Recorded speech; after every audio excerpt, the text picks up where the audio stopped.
Memphis sits 400 miles to the west of soccer's Southeast American epicenter, Atlanta, Georgia. And tonight, their first soccer rendezvous. Atlanta's proving ground has the future looking as bright as its past, while 901 FC looks for their first home win. It's ATL UTD 2 and Memphis 901 FC, the USL Championship game of the week.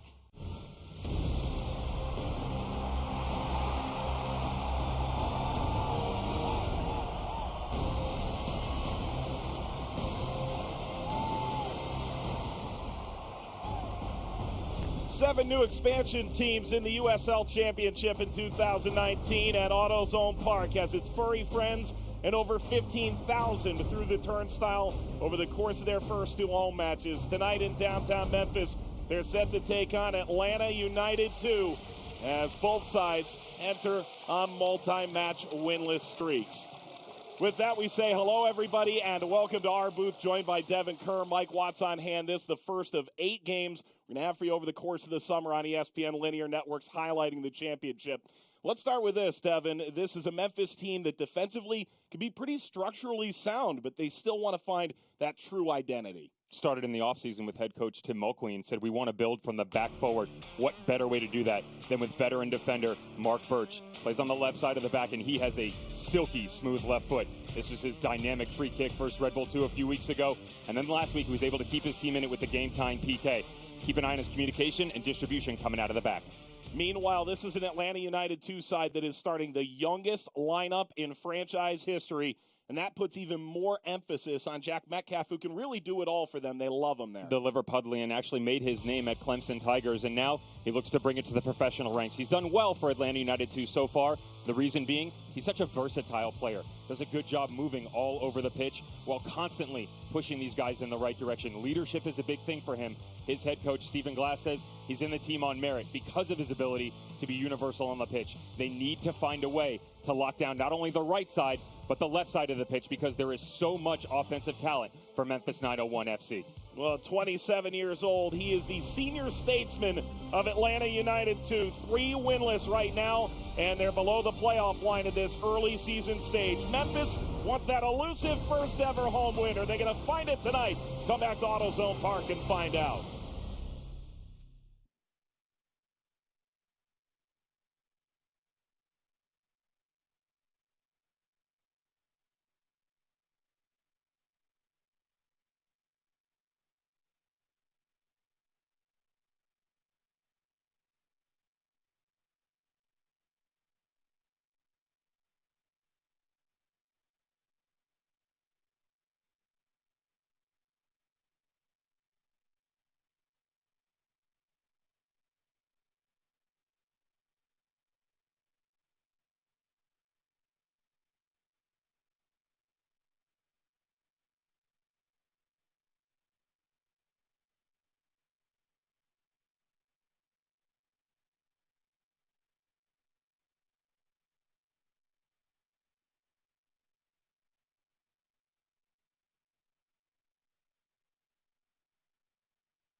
Mike Norvell, the head coach for the Memphis Tigers football program, smashing the guitar, as has become customary. It's the third time we've seen this at the third ever home match at AutoZone Park. A guy who positively adores the city of Memphis.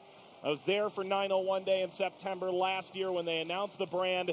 Mike Norvell couldn't speak more highly, not only the barbecue, but also all that Memphis has to offer. Here's what the starting 11 has to offer. Devin Kerr for Tim Mulqueen. It's a group that has a lot of talent throughout, veterans and youth alike. Not one change for Mulqueen's boys, but keep an eye on number 2, Morgan Hackworth. He's stepping in for holding midfielder Dan Metzger, who's nursing a lower body injury. They might try and attack that area because Grandison tends to sit a bit deeper, so Morgan Hackworth has to make sure that he's in connection with his other holding midfielder. Elliot Collier has been moved from the 9 outside on the wing. It worked well for them against NCFC. They're going to try to find a way to counterbalance. They've been missing that in the first few matches. Meanwhile, Atlanta United FC2 with this starting 11 that returns just 3 starters from their most recent game. It was a 2-0 loss against St. Louis FC. Yeah, 4 of their boys are actually making their debuts for the club this evening, and that's nice to see. A lot of youth, and we'll see some mistakes in that area, but you also see some individual brilliance. We've referenced Jack Metcalf on the right. Jose Hernandez is a nice counterbalance on the left. It's his first appearance for the club, but he's really got a lot of experience in his background, has 1 rep for the head team as well. Number 7, Luis Fernando. That will be the man, that will be the dynamic playmaker to get things going tonight. So they're the starting 11s. And we're ready for kickoff in Memphis, Tennessee. It's downtown on the FedEx Forum. And their thirst finally quenched for professional soccer to return. They've got a wonderful history. Tim Mulqueen describing a blue-collar town, just like where he grew up. So much pride of this Memphis side from the Bluff City Mafia and this new franchise. Underway, USL Championship Game of the Week from Memphis, Tennessee. It's 901 FC taking on ATL UTD2 with Devin Kerr, Mike Watts on hand. Both clubs on multi-game winless streaks at this stage, and Memphis trying to slice forward. And Wyke goes into the tackle and concedes a free kick.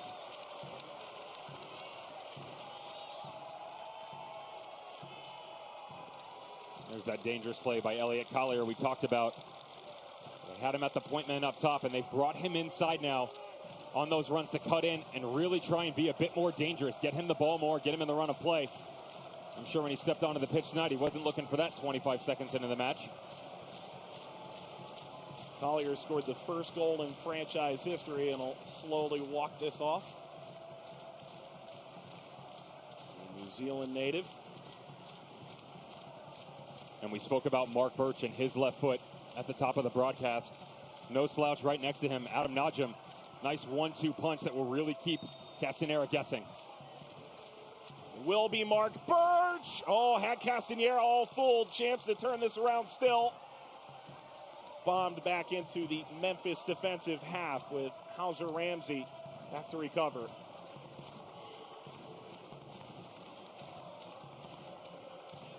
And that was the conversation coming in on the Memphis side. A free kick they gave up last week where they felt goalkeeper could have done better. We saw a similar instance in Phoenix a week ago.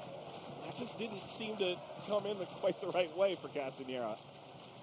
It was the way it dipped right at the end. At eye level, it's not too far from him, but when it drops right in front of him, a little bit of English on it, very difficult for the goalkeeper to judge. Left that wide by Wyke. But recovered now by Collier. Sharpie. And Kissadoo comes to the ball. 20 and 818 thousandths. That's how tight it was. This is quite literally tied for the youngest lineup in ATL UTD2 history.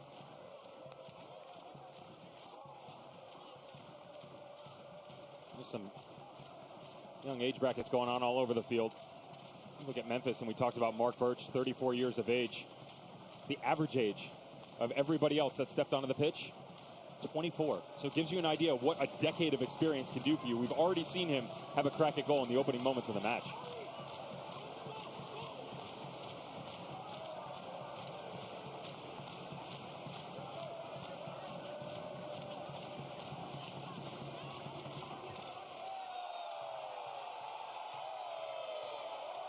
Kisadu goes into the challenge.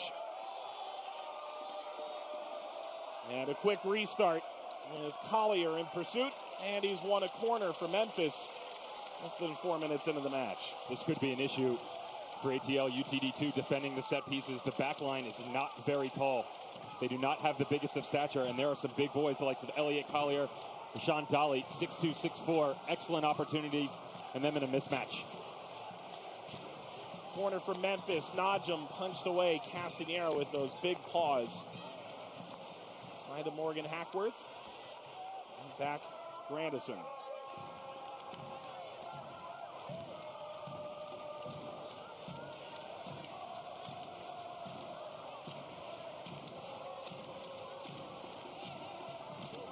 Throw here for Atlanta. Jack Metcalf. Talked about it in the open. A guy who just merits playing regardless of position. Anderson lobbing back into the Atlanta half with Collier and Dolly leading the line. Covered by Barajas. It's interesting talking with Stephen Glass, who took over the club for the offseason, formerly working in the academy for Atlanta United, about the differences between what Atlanta was under Tata Martino in terms of how it affects the academy and Atlanta United too, versus what you see now under Frank DeBoer. And he kind of told us there really isn't a difference in his mentality, how he goes about it. Bet a few of the supporters would have something to say about that. Not exactly the dream start to their season. But when you take a look at ATL UTD2 and this organization as a whole, there is a big picture here, starting from the youngest of age, moving all the way up to the senior team. And what they're trying to do is really culture the youngsters. That's why you'll see 16, 17, 18-year-olds getting reps at this level and even pushed into Atlanta United. That is truly a recipe for success. And then you get guys like Jack Metcalf. You get guys like Dylan Castanera, who, although this is his first professional season, had an amazing collegiate run. Now it's his time to step up, and all of these guys are getting reps. So what can you do with the opportunity presented in front of you?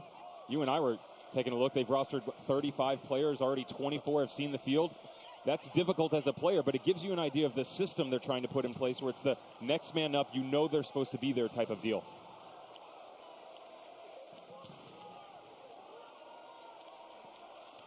Throw coming for the former Wolves youth.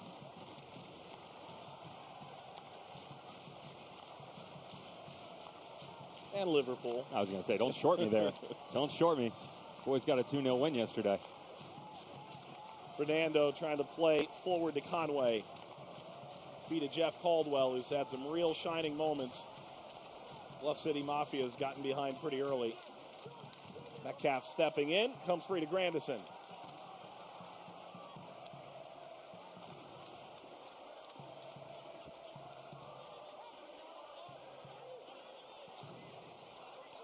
Hodge.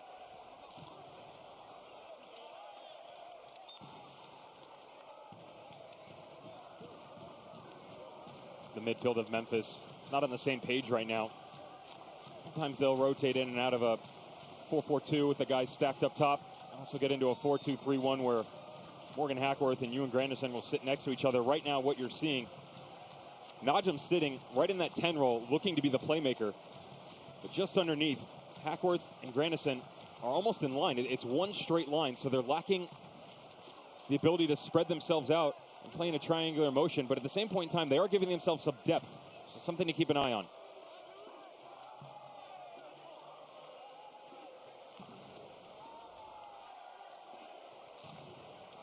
Sliding ball toward Conway. And Birch does well to win it back for Memphis.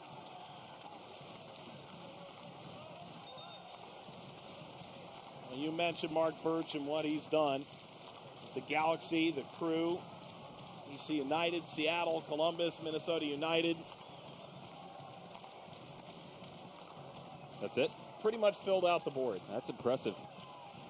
And still, when you see him play, he doesn't look in his mid-30s. No malaise at all to him. Chance to get forward now. Collier, well won for a moment by Decas. And Hernandez further for Barajas, and maybe a chance for Atlanta to counter. They're flying over Conway, and that's a poor header. Caldwell comes off his line before Fernando made it interesting.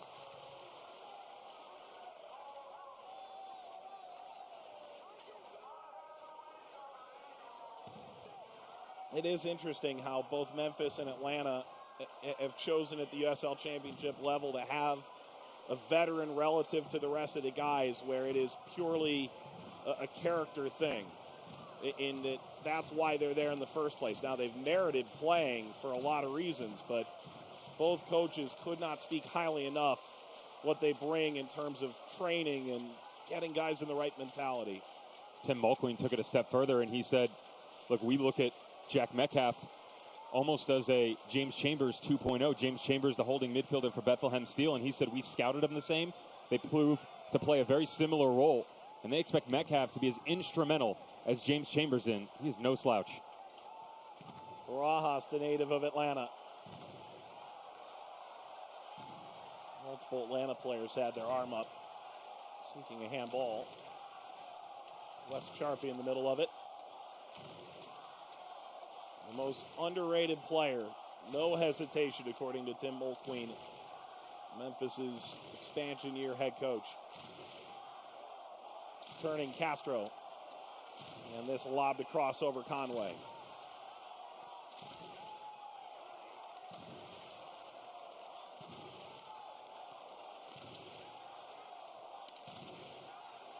Will Vint.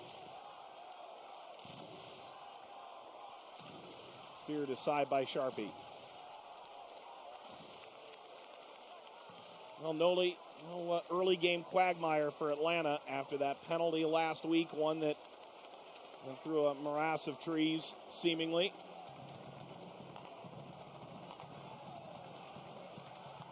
Seemed to catch Stephen Glass by surprise that was called as was. Ultimately, that was the game winner for St. Louis against Atlanta, as they fell to 4 points through 4 games. St. Louis, the team that everybody's talking about, but Atlanta wasn't out of that match. They did not look bad, and to be fair, in the second half, Stephen Glass and I both agreed that they actually dictated the tempo. They did a good job of breaking St. Louis down.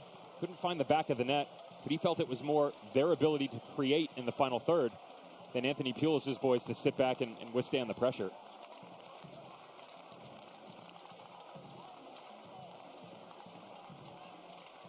Muckett, Najum, and Hackworth. That's an excellent ball by Hackworth, which holds up just a hair.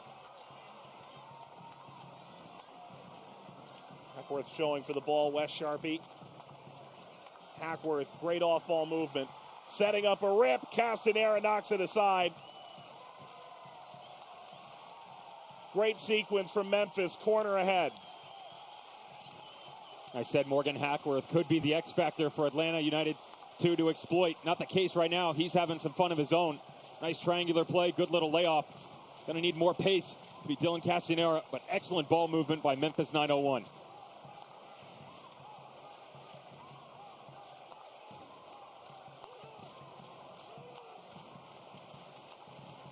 Castanera, listed 6'3", doesn't tower over anybody.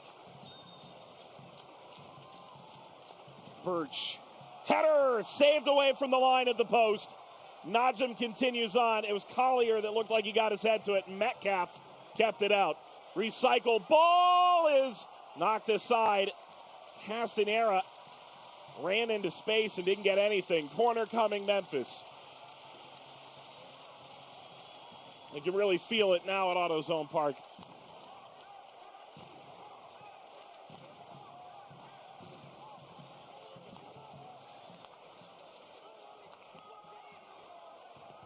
Najum, that's a delicious ball in front. Dolly got a touch, and Castanera able to scoop it up. Good look by Najum. He's got that ability to create with the tiniest of windows. This little look up and ball played in. Boys couldn't get on the end of it. Memphis out in front right now and really trying to push the tempo of this young team.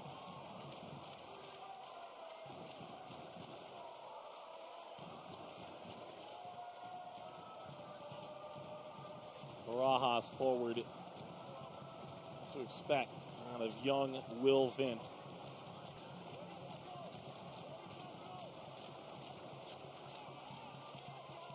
Rajas into the pocket.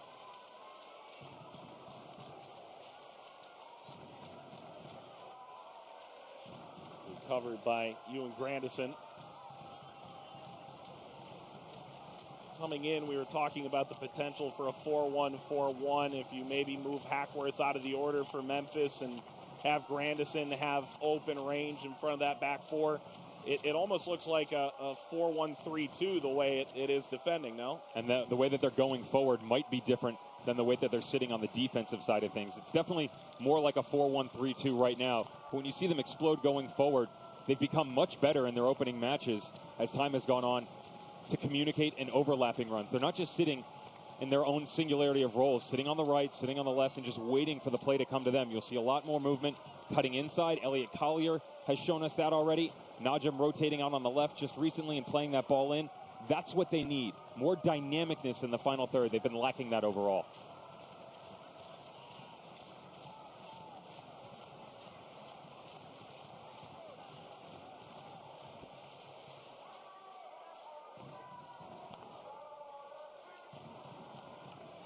Bypassing Barajas. Slid by Muckett. Metcalf. Turning in Kisadoo.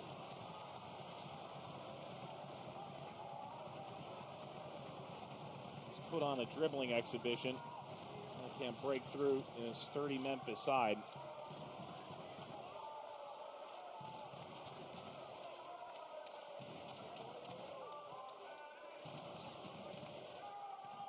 Sidestepping as Castro, slip ball through. Good defensive play by Sharpie. Select is the official ball supplier of the USL Championship and many of the finest leagues in the world since 1947. Select has been the leader in soccer ball quality and innovation. For the latest Select products and special offers, this Select ball knocked out of play. It's Kisadoo getting forward. You can go to selectsportamerica.com. I see what you did there.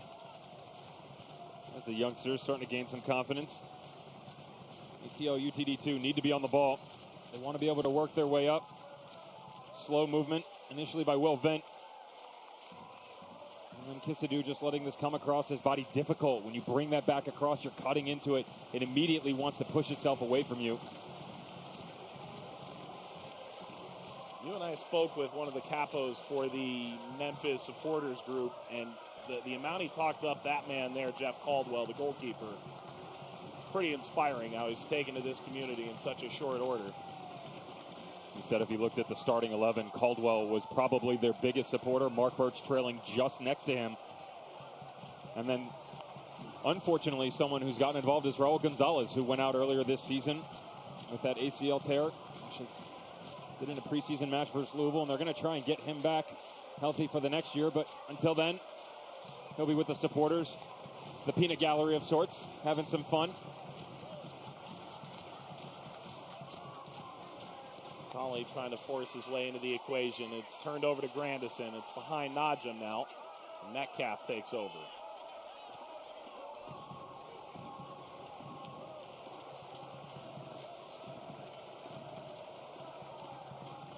Comes to defeat of Vint. His dad, Peter, was the Everton Academy director for a couple of years. Ultimately, a change in job status, bringing Vint back to the United States after time in the academy for Manchester United in 2018. A news story that reached ESPN.com for what it's worth. First set piece ahead for Atlanta just beyond the halfway line.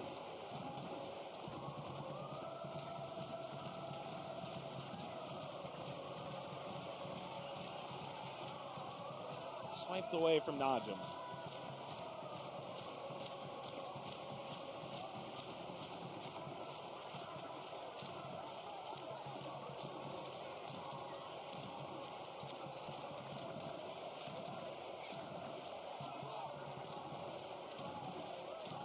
From Hodge, Kisadoo, Conway.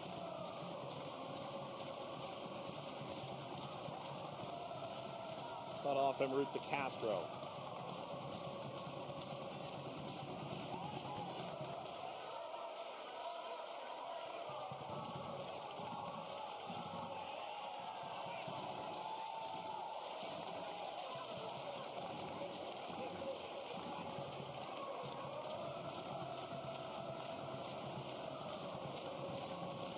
Scoreless in the 19th minute. USL Championship Game of the Week on ESPN News. First of 8 times we'll come to you on national TV this year, a league record. Showcasing some of the very best from the championship this season, all leading up to the 2019 USL Cup Final. Birch. That's where maybe we could have seen Dolly hold up play, but you could see the physical stature of 14 in blue.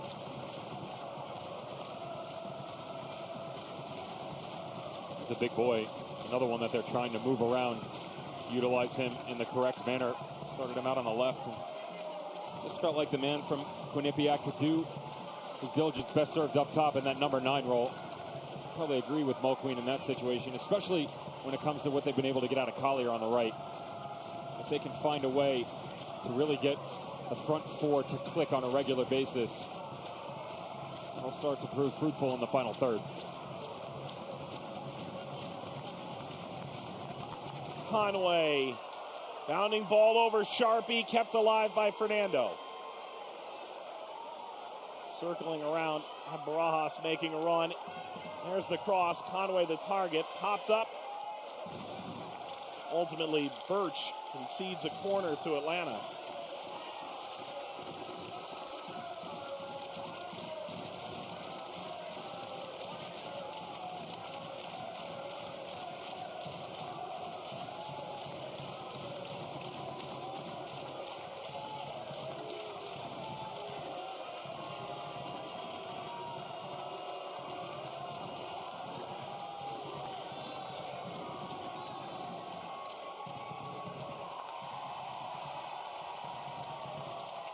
Good ruckus applause from the home crowd.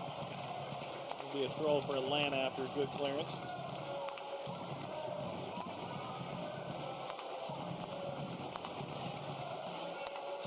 Mulqueen bringing out the suit tonight. Looking good, Coach. Well done.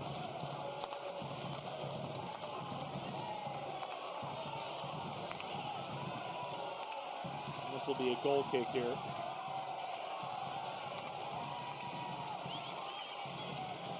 Hey fans, you can follow Memphis or Atlanta or anyone else in the USL Championship all season long on ESPN Plus, home to the USL, MLS, UFC, and more. Join the over 2 million sports fans who've already discovered ESPN Plus and watch the championship live every week. Sign up today, ESPNplus.com. One other game going on later tonight in the championship, and then a busy weekend ahead. And Braden Fute and his boys looking to continue their progression in the Western Conference. A bit up and down for Orange County so far. Some key injuries and not the best of form that we've seen out of them either. Reigning 2018 regular season Western Conference champs. Fernando goes bowling over Hodge. Some fun stuff going on the left side, isn't there? Hodge now. We saw Jacob Hauser Ramsey shifting over a second ago versus Luis Fernando and Will Vint.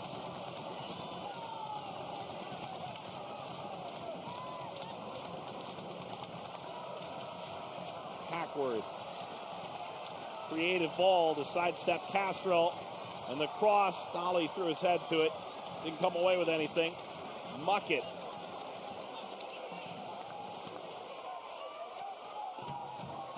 Hodge.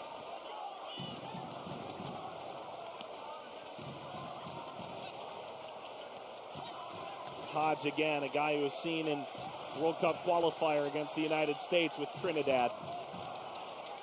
Played some monster games. A bit of work here. Sharpie.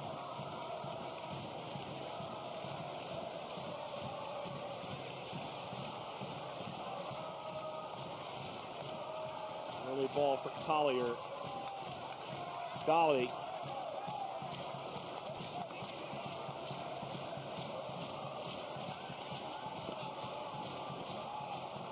Laurent Kissidou was barking orders at the guys behind him. He's laying chase on this press just inside of midfield, and no one's in support behind him as that ball just cycled back around. Easy for Memphis to knock it in. Have to stay in communication. Bluff City Mafia, very rough crowd, very loud, as you can tell. Gotta give those boys an extra shout. Make sure you're working together. Hauser Ramsey, who was drafted by the Rapids, ultimately didn't sign after an injury-plagued preseason. Tim Howard, one of the many voices in support of him, the part owner of Memphis 901 FC. I thought that was interesting, chatting with Ball Queen. Tim said, go get him. Liked him. Loads of talent, and just didn't necessarily fit in what was going on with the Rapids. Oh, an opportunity for him to step up here and make a name.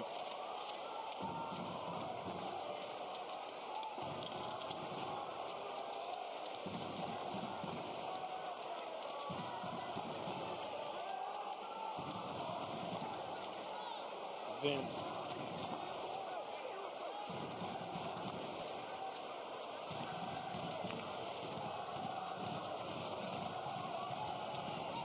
Dolly. Not once, but twice.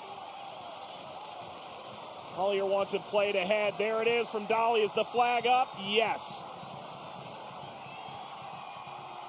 And some fans are about to find out. The AR had his flag up the whole way. Alan Kelly, our referee today, by the way.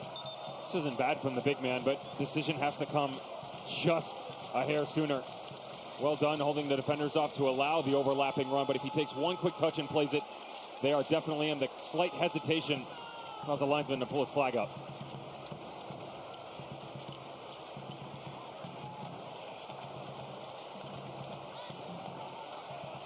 Hackworth looking for Muckett.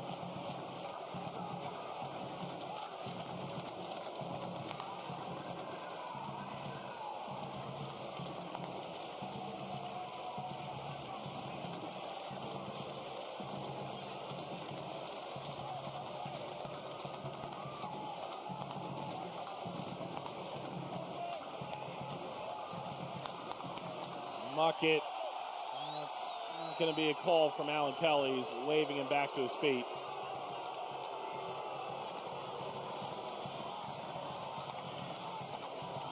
Conway, give and go from Kissidou. Found Castro. Will wind well wide. The youngsters trying to grow into this game. Memphis not making it easy.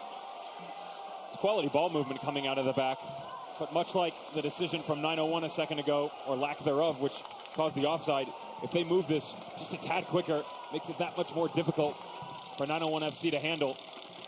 Strike from 25, 30 yards out. It's going to have to be something spectacular to beat Jeff Caldwell.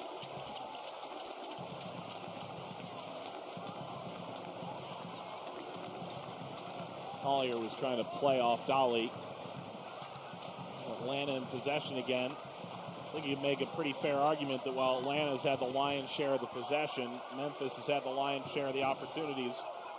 I think they probably like it that way to an extent. Castagnera better watch out. Chance now, and Castagnera's there again. Collier denied.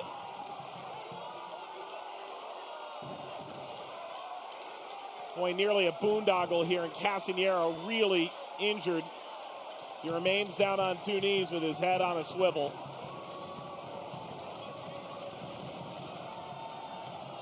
He didn't like the challenge, did he? You're going to be that nonchalant with the ball. Anyone's going to try and step in and win it. It's a bit different when you're going to ground to try and pick it up, as opposed to his directional play. And they were furious. He and Metcalf were going at our referee. He made the right decision, let the boys play. Nice touch by Najim, whose stock has only risen in his coach's eyes. in the opening month and a half of the season. Fernando. Made by Tristan Hodge.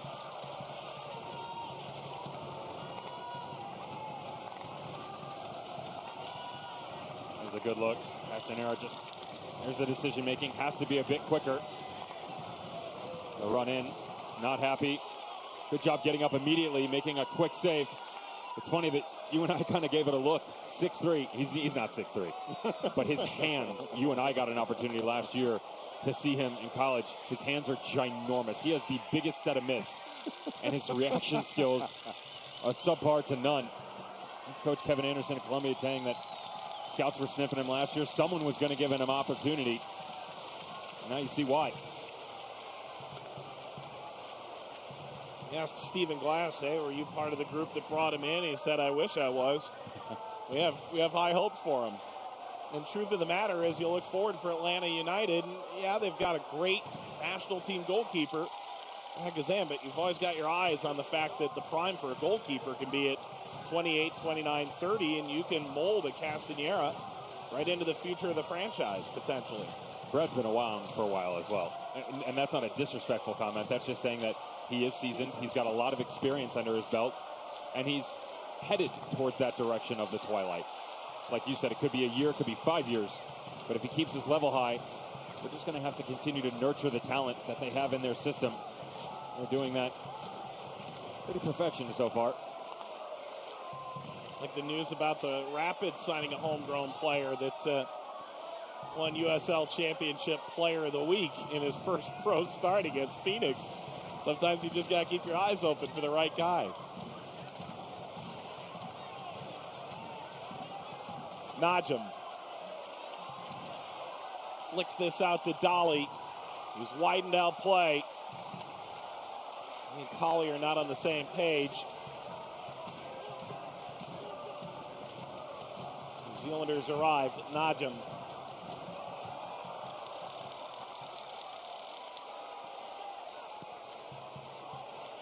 That's really creative movement. Hackworth, Collier ran out of real estate. Wyke kicks it out. Corner coming, Memphis. Great defending, but notice, there's the interchange we talked about. Collier starting on the right, shifting back over to the left. Najim bringing his efforts over in support, and then Morgan Hackworth trailing from the end. All three of them finding a way to get out of their familiarity from a position standpoint and challenge this young back line.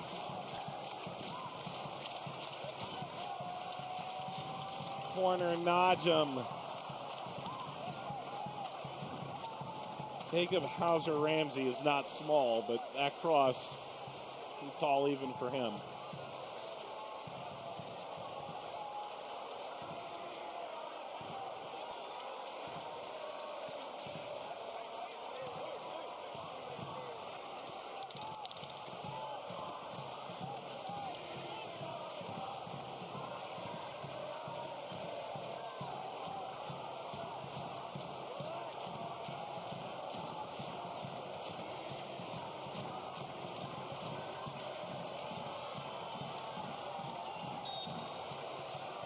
Castro with the foul.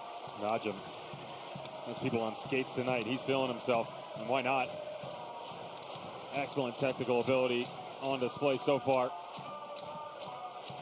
So good with the ball at his feet. How about his brother finally coming back? Torn ACL last year.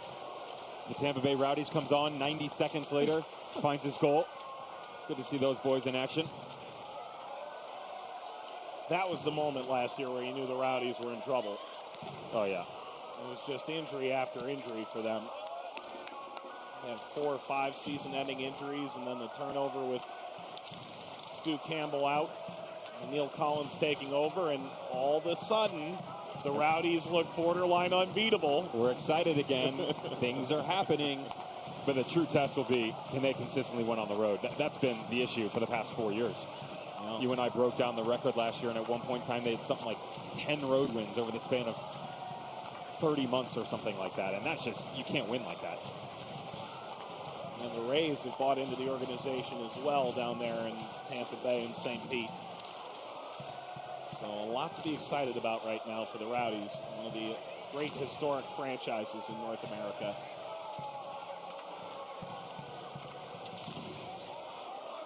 Well, busy week here for Memphis. They come off a 1-1 draw against Dave Sarakin's North Carolina FC, in which they felt they could have gotten 3 points on the road. Return home here tonight for Atlanta on national TV, and then they're away to Nashville.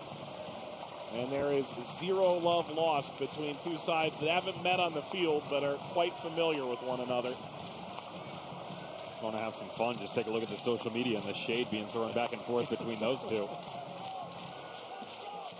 Collier spinning, got the cross away. Too far, Sharpie. Hackworth coming to him. Hackworth will lose it. You know, it's been a really nice start for Morgan Hackworth in his rookie season out of Akron. Previously it was at Syracuse. Another look here. This is the one on Dolly where just coming forward, trying to cut the ball inside, it doesn't happen. And that was the decision making we talked about, where just the overlapping run, if he lets it go just a second sooner, they're home free.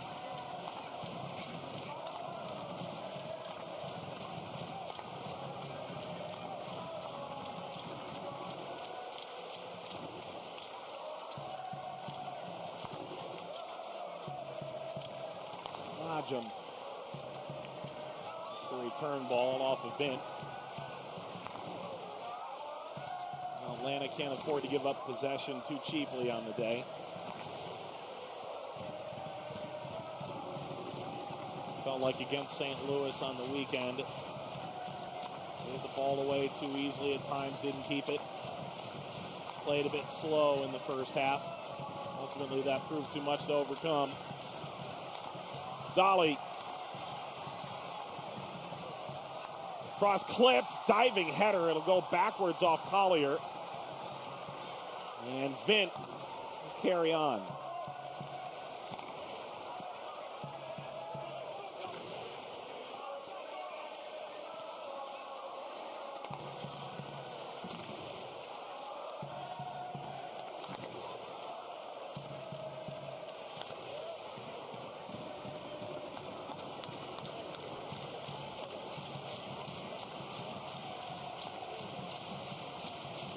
This is the most dominant 901 FC have been in any of their matches so far. They've had some glimpses here and there, but the opening 36 minutes, they really have been on the front foot. And like you said, possession doesn't really mean anything if you're not doing anything with it. 901 FC haven't found the back of the net yet, but they're sitting right on the doorstep, creating wave after wave of opportunity.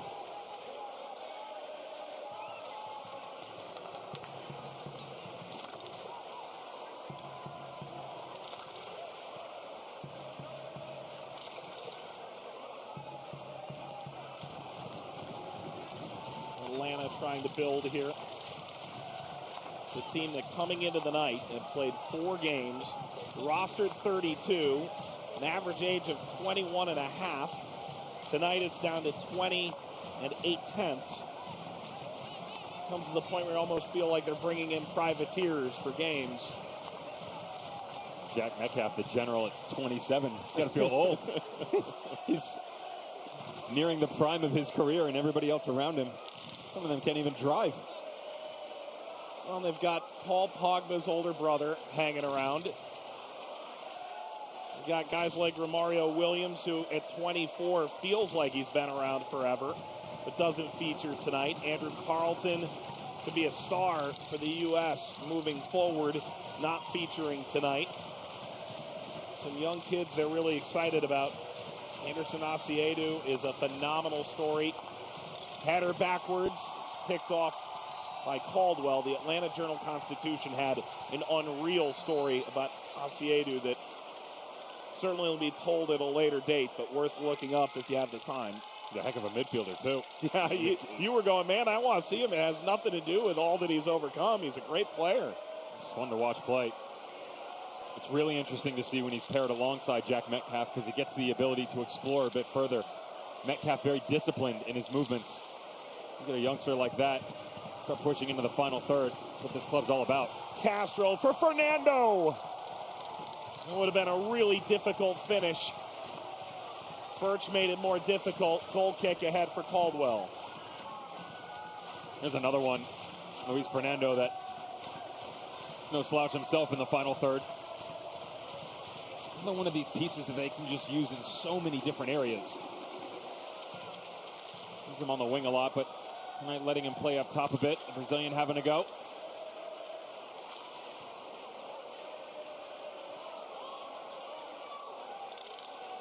Forward to Fernando, who's toiled the last 3 years for the Richmond Kickers. Fernando getting forward and putting it on his left. Will he have a go? And knocked aside Caldwell. Did enough to keep that out. Fernando, 6 goals over 78 games the last 3 years for the Kickers. Great save by Jeff Caldwell. Starts with the challenge by Fernando in the middle. Keep an eye on 14, Jackson Conway. Drags the back line right to the top of the 18 with him. Keeps the defenders on, and he comes across. There's a slip. But it's textbook goalkeeping by Caldwell, sliding over, making a great diving save. Devin, you were sitting there looking at Fernando going, all right, hit the ball, hit go. it, man, hit it. He had a couple opportunities, and that gave Caldwell an opportunity to set his own feet. And an injured player for Atlanta back in the Memphis 18-yard box.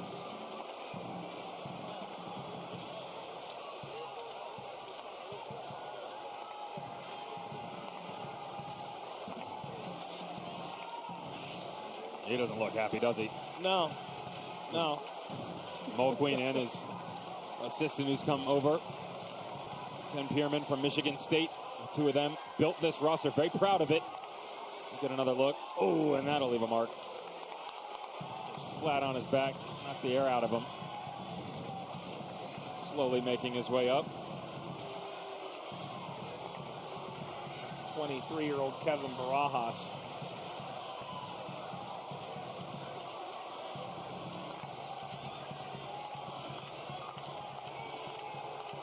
Scott Donnelly was the coach last year. Barajas only met him at a tryout while the team was training in Mexico.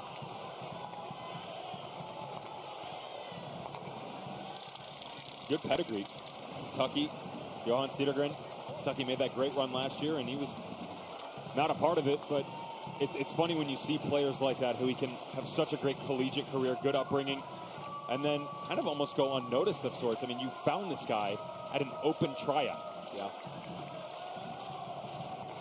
And now he's tearing up back lines. It's good to see him. This is his debut this year for ATLU TD2.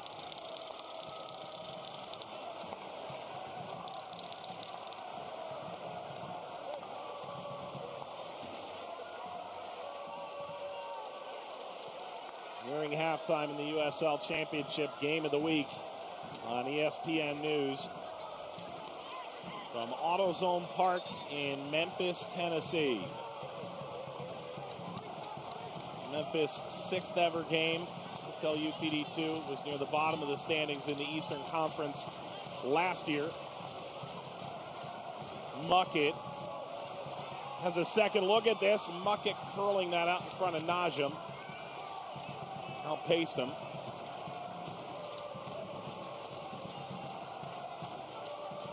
Coming up at halftime, we'll show you some news and notes from around the league, get you ready for upcoming games of the week on ESPN Networks. We'll show you highlights and stats too.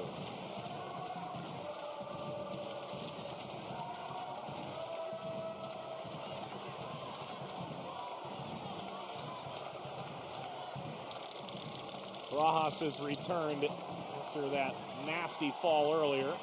He'll go tumbling again.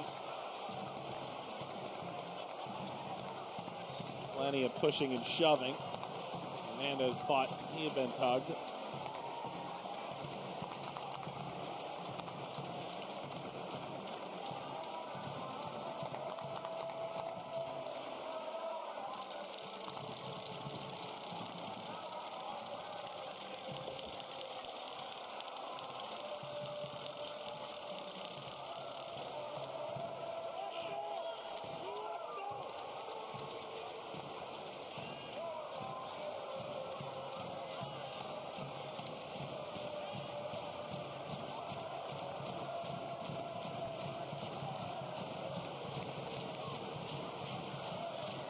few moments for collywobbles for Memphis.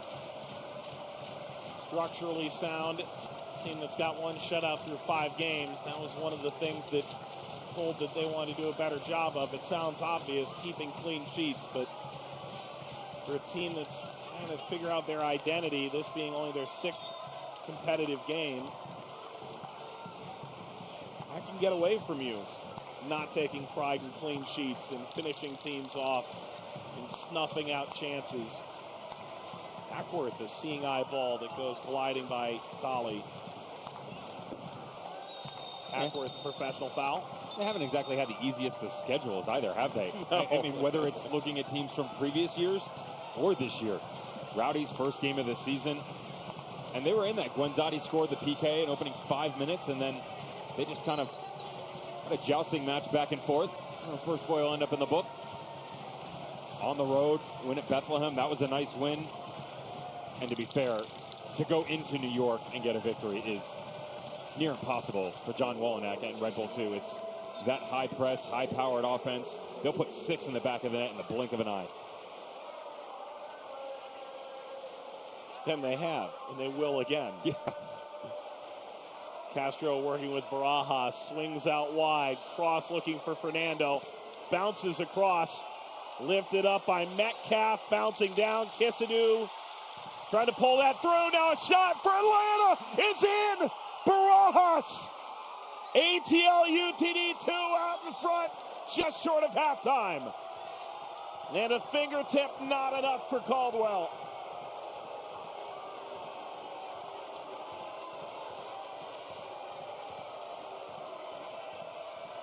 Do not become complacent.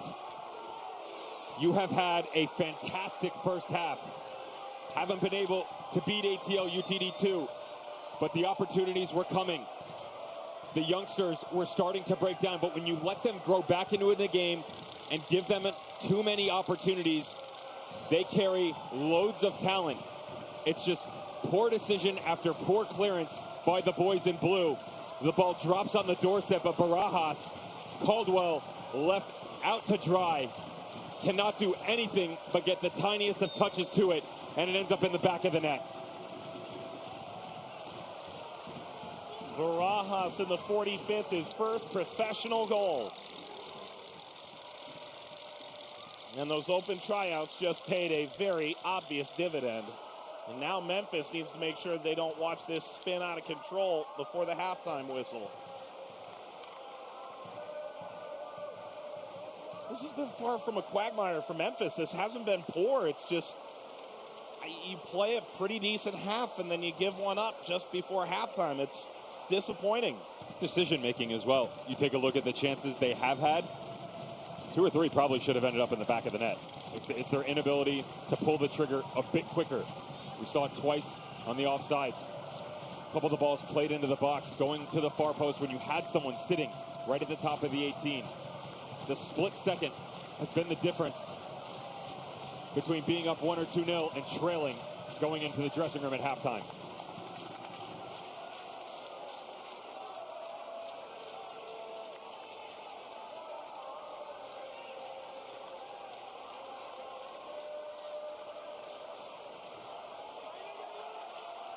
Najum continuing still. Muckett crossing, that's a weak header. Tough for Hackworth to get anything on that at all. And it's halftime.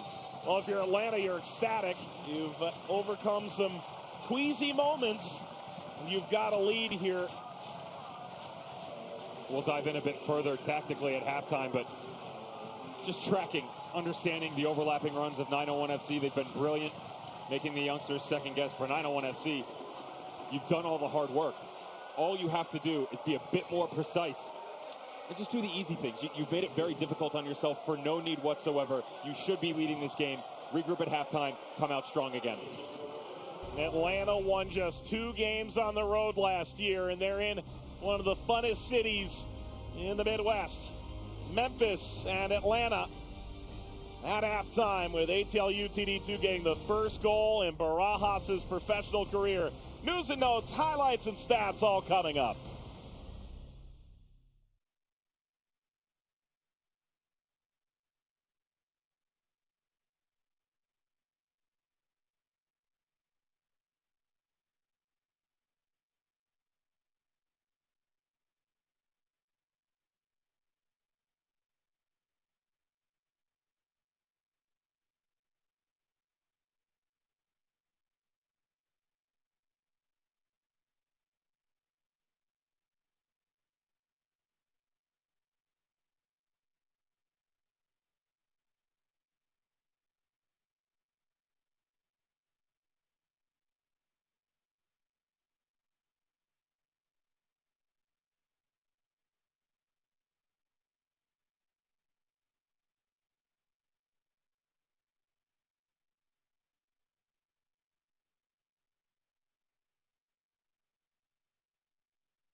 Atlanta United 2 has a 1-0 lead over Memphis 901 FC in the USL Championship game of the week. A lot of exciting things going on at present around the USL, including the fact that Alec Papadakis was named to the U.S. Soccer Federation Board. Congratulations to him and his return to the board of directors. Meanwhile, League One is in week 2 of its inaugural season. The USL Championship just completed week 5. Let's take a look at some of the very best from the week that was. In St. Louis. Memphis looking for that elusive. And Jameson's going to get to the ball off the giveaway. Bradford Jameson's got the first goal, and San Antonio FC is on the board. On his way. Here's Ryan Sierakowski in the penalty area. Sierakowski! Oh! Weaving it forward. Oh, look at a piece of that to Rob Dos Santos. Plata. He'll take a shot. And a goal! Joao Plata! Leo's ball. Nice curl. This time headed for the goal! This afternoon's match. A good ball into Lewis. What a strike! Zico Lewis. Nice 1-2 there. Here comes that scissors kick. And Isaac was alive to it. Long range shot. Curling. And it's in the back of the net. And it's going to be Lewis. He just takes the strike. And Brandon Miller manages to get just a hair on it. Austin Cole strikes first. Good ball in. John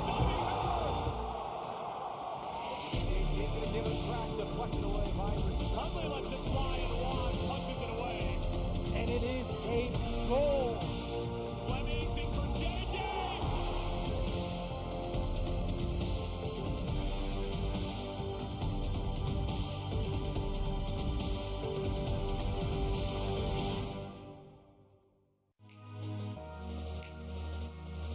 Here's Nicoletto. Sends over, beautiful curler. Marco Micheletto. The right side of the box. Robinson punts back, looking for some help. Deflected there. Chance in front of goal. Stopped by Kirk. Full head of steam. Perusa trying to chip the goalie, and that's exactly what happened. Dennis. That one off the crossbar, and Fitzgerald getting a piece of that. Here's an opportunity. Side! Buries it for the Red Wolves. Advantage for the rest of this game. Endo going right at it, punched out by Herrera. Outstanding effort. Cox runs over. Second chance. Vega there. Back of the net. Near post. Headed on into the back of the net. Triumph convert on the set piece. They're up 2-1.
Beautiful Memphis, Tennessee on a Wednesday night in April with Devin Kerr, Mike Watts on hand. ATL UTD2 ahead of Memphis 1-0 in our USL Championship game of the week. Devin, some news and notes from around the league and in the Eastern Conference. St. Louis and Tampa, I don't think anyone's surprised they're good, but this good? Yeah, it is a bit surprising, to be fair. We knew the defensive mindset that Anthony Pulis and his boys have in St. Louis. Neil Collins and the Tampa Bay Rowdies are totally redone from the 2018 season. It's been very impressive, and they've actually already played to a draw, so I look forward to the rematch. It's going to be a couple months, but quite impressive. And Kai Koreniuk, 21 years old, is the reigning player of the week. We'll come back, show you highlights, stats after this.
Halftime of the USL Championship game of the week. Atlanta leads Memphis 1-0 with Devin Kerr, Mike Watts. Let's get right into the halftime highlights, Dev. It was impressive right out the block from Memphis 901 FC. Like the triangular play on the right side of the pitch. That was the interchanging we talked about that made it difficult for these youngsters of UTD2 to really track what was going on. Najim, you saw Grandison, Hackworth, all keeping them guessing.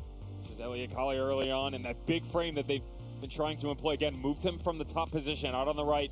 Dylan Castanera, what are you doing, buddy? Get rid of the ball sooner. Well, dangerous moment. Not only Collier's final effort, but also the first try by Grandison to chase after him. He picked up a knock there, would continue on. And really, the problem for Memphis, they only passed at a 73% clip. They turned it over in dangerous spots. This one of those opportunities. Very lackadaisical coming out of the back, and there's the nice little nudge by Fernando in the middle. Then he just bides his time. Great overlapping run by Jackson Conway. Tucks it inside, has a go, couldn't beat Jeff Caldwell. They've been cycling the ball on and out quite nicely. The problem is was similar to what we saw at a Memphis 901 FC, where it was the decision-making lacking, and they were too many individual efforts. This wasn't the case. Memphis just did him a favor. Didn't want to let him finish in the back of the net. Here you go. Have a chance. 8 yards out. Easy pickings. Barajas' first professional goal in his second professional season, and he's got the go-ahead goal in his first appearance of the 2019 campaign.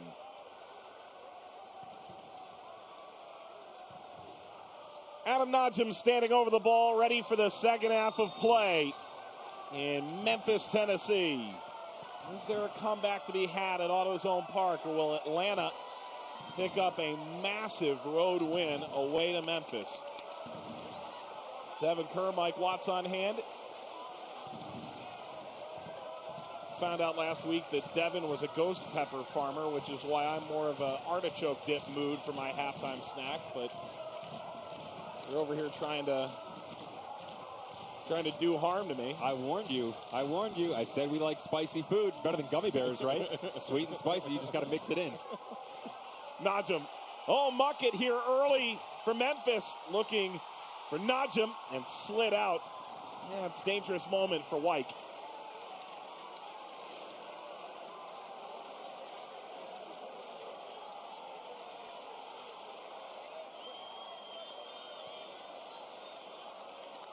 And Grandison sent that too far, and, well, quite a scramble here for Atlanta defensively. What's going on with the center backs tonight? Saw it out of 901 FC on the goal for ATL UTD2 this time. Atlanta trying to repay the favor. Mark Birch, Jacob Hauser, Ramsey couldn't get it done, and now Decas, Lawrence Wyke. It's not necessarily decision-making, that's just execution. And poor at that. Stephen Glass, their manager, will not be happy. Well, he's got to be happy with the fact that they were able to sneak one in just before halftime, considering their performance. Vint circling back. Castanero keep this in play, maybe to his own detriment. Ultimately, he's able to pick this up. A bit lucky for that fact. Collier had it deflect off him.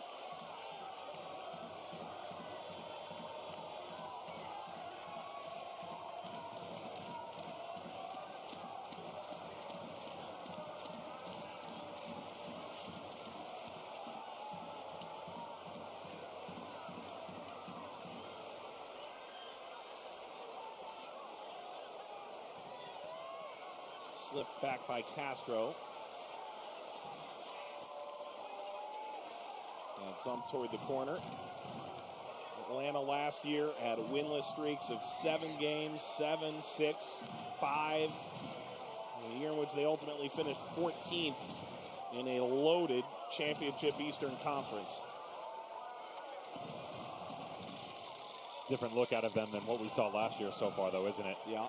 You can see higher tempo, the intensity has risen. Again, you have to remember that most of these players on the pitch right now, 18, 19, 20 years old, stark difference than what you see in the boys in blue. Jackson Conway is down, has not moved. Finally, he's stirring. Barajas.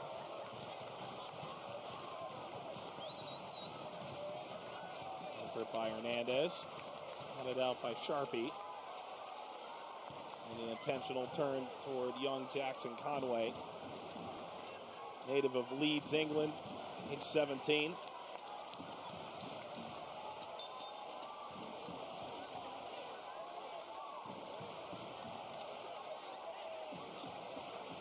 Well, he's up and about. He'll remember that one, won't he? Just a bag of ice. We'll be okay. I don't think that's enough. I'll see the physio after the match. Yeah. All will be well. It's all ice bath. Cures everything. Speak for yourself. And help with the ghost peppers. Makes it worse. Yes, it does. At the end of it, I was thinking, ooh, milk was a bad choice. It's the only choice.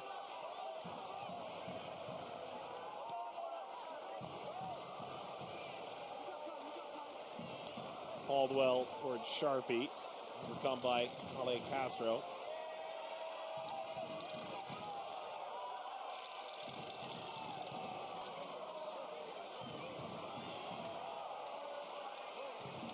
like.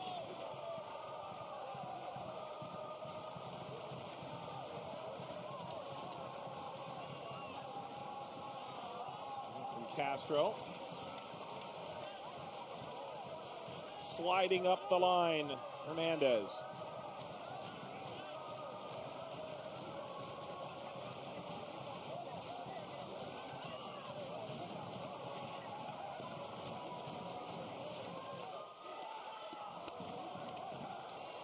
What a touch. That was pretty. Guess who? Metcalf. No surprise. He's like a magnet, isn't he? The ball just keeps finding him. I think that's probably the biggest thing that people don't understand about this game. Take a look at the little things that everybody does, because it's the little things that make this game that much simpler, but they're so difficult to do. Like a ball into Metcalf, 45 yards, just puts it right in front of him. Brilliant from Collier. Whipped away by Vint. Muckett. Trying to force his way in. It's away from Najim. Sharpie. A little contact on the way from Castro. I'm sure he'll blame that in video tomorrow. Smart by the Georgia native, Alessandro Castro, to just get a shoulder on Wes Sharpie. He was trying to tee this up about 25 yards out.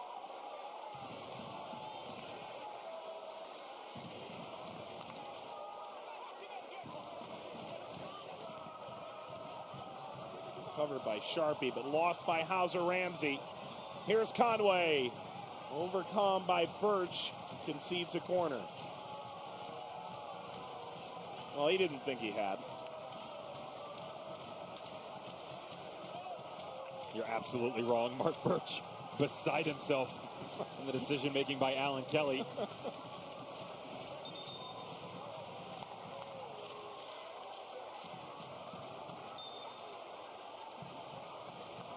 Castro's got Fernandez nearby. Fernandez stepping away. No whistle there. Hopefully so. There's a little extra there. Alan Kelly going to try and simmer this down with Barajas. Ruh-roh. Call in the cookie jar, my friend.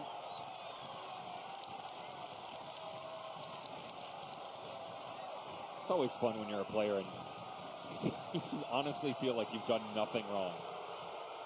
Forearm to the back, through the billboards. No, I didn't do anything. I didn't touch him. Right in front of the AR. Nope, you're besmirching your good name with that. Sharpie, chance for a header if Hodgman just got a little bit higher there. Instead, knotted out by Dacus. Corner Memphis as they try and will themselves back into this. Better build-up from 901 FC. Great ball by Wes Sharpie. Najim just doesn't carry that long frame that needed, hit the back of the net. Growing into the second half of it now, gaining some momentum. Birch. Chance to strike this on a line by Najim. Yes, I do.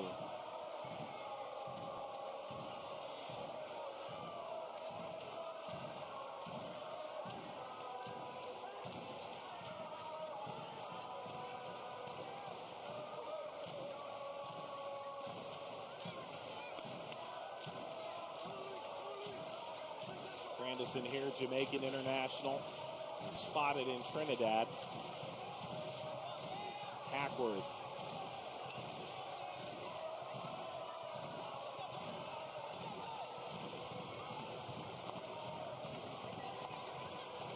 Here's Ramsey. Dolly. Collier trying to cut that back.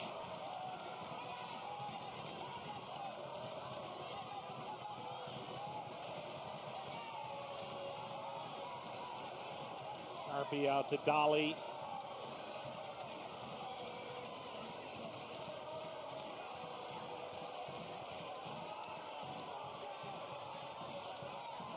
Pressure building from Atlanta to get possession back. Sharpie sidestepped Vint. Hackworth, blue shirts entering the area, header steered wide of the post. Sharpie knew he had a good look at that, a good clean look. You take a look at him. He starts this initial run out to Hackworth. Just a quick little touch inside. Puts just enough underneath it. Watch him bend his run to the back post. Very patient. Almost on the deflection. Didn't think it was going to get to him and cannot believe that he didn't put that on frame. And Mike, just about to say to you that they had lost their shape in the middle. There was a disconnect. Morgan Hackworth not happy that he's coming off. But the middle of the field has been lacking and allowed Atlanta United 2 to have their way in the opening 10 minutes of this second half. Tim Mulqueen going to his bench immediately, not liking what he's seen. That's risky dribbling from Caldwell. And Luca Uccello will come on from Memphis. He's got a ton of experience playing for Toronto FC too.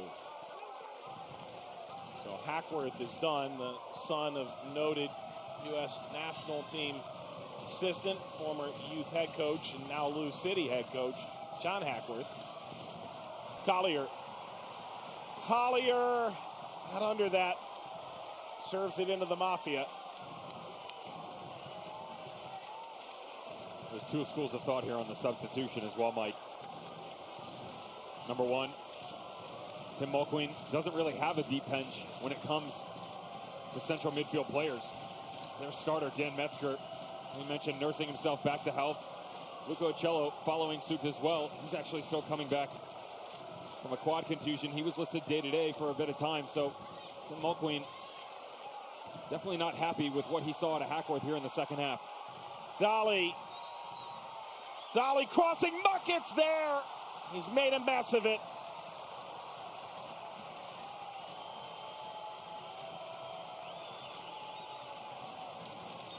Do you see me? I can't even believe this doesn't end up in the back of the net. Dolly does everything right. Muckett, go back to basics, my friend. Head the ball down. We get it.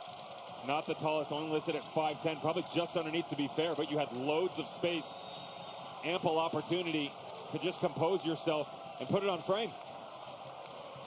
Guy who scored a good number of goals at Central FC, one of the better teams in the TT Pro League in Trinidad. How does Muckett make up for it here? Muckett cutting back in Najim's direction. Najim shoved off the ball by Vint. To be fair, that looked like it was just a hair too tall for Muckett. He just couldn't get over the top of it. Seemed to float forever.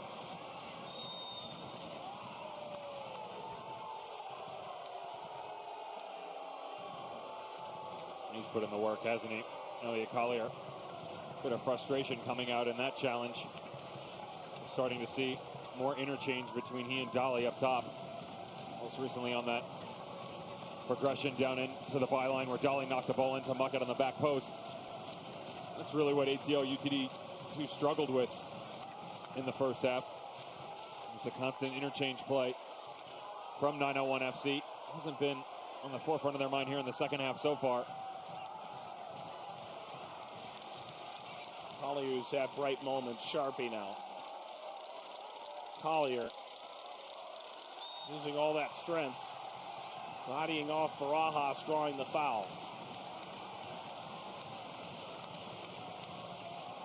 How about the atmosphere of this game? And it's not just the supporters. They're leading. You can see them in the background, but fans are clapping all the same all around the bowl, AutoZone Park. On that conversation we had with Bluff City Mafia, they said, look, we start at the brass door. By the time we end up in the game, we're looking left and right. We don't even know the people standing next to us, but we'll take them any way we can get them. More on that in a moment. Birch, everybody stepped forward for Atlanta in what was a risky but ultimately successful effort. Boy, you get that wrong. Old school offside trap trying to be put into play there. Stephen Glass going into the bag of tricks for that one, didn't he? By the way, brass door, let's mention that for just a moment. They open up their season and they're so excited to have a place to go watch games. Memphis is one of the best rated cities in the country in terms of Premier League ratings on NBC, for what it's worth. And they drank them out of beer before St. Patty's Day. And the owner said the week before St. Patrick's Day, I'm a bit nervous now if I can get an order. It's not the worst problem to have, is it? But it gives you an idea of what these guys can do. If I'm a barkeep, I want to sell out twice, not once. Right? Well, we talk about offensive set pieces. How about this defensively? Everybody look, the run, quick step up. He'll try to get away with it. He points at his lineman. He sees it. He said, good job. Castanera just collects. This was Kisadu getting his boot stepped on, and one of the challenges coming in. And then Decas, who's busy at the back as well. Kisadu's been impressive in that 10 roll. He and Fernando trying to find a way to make waves in the final third, and the back line of Lawrence White, Wesley Decas definitely have their hands full. But again, Memphis just not in true form when it comes to the final third. Remo Benitez has gotten up off the bench and looks like he'll come on in a moment for Atlanta. Covered here by Hodge. Be sure to tune in Wednesday, April 17th. ESPN USL Championship Game of the Week on ESPN3 features expansion side Austin Bold in their new digs against Phoenix Rising, last year's Cup runner-up. The week's best match on the Game of the Week next Wednesday, 8:30 p.m. Eastern Time on ESPN3. I've been told that there's going to be a lot of barnyard animals in Austin. The best thing I've seen today. The internet always wins. The internet, it reigns supreme. There's a gentleman from Phoenix Rising FC, one of their front office staff, reaching out to Las Vegas Lights, asking if they could borrow the llamas. Can we borrow Dolly and Dottie? There is a list of who you're allowed to bring and who you're not among the animals. My Aunt Kat lives down in Austin. Probably bring, Richard the rooster, but probably leave the horses at home. Kisadu's out. Benitez on.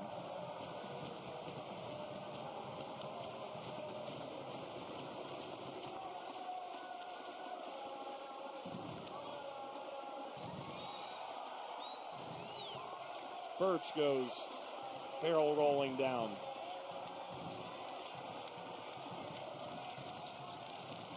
It's a stadium seemingly singing in iambic pentameter over the course of 63 minutes now. Looking for their first ever home win at AutoZone Park. Scooped up by Castanera.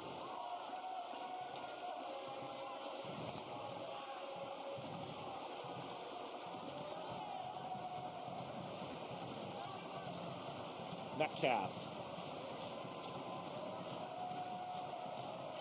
Castro. Barajas. Forward Conway. Conway goes down. Alan Kelly immediately signaling for him to get up.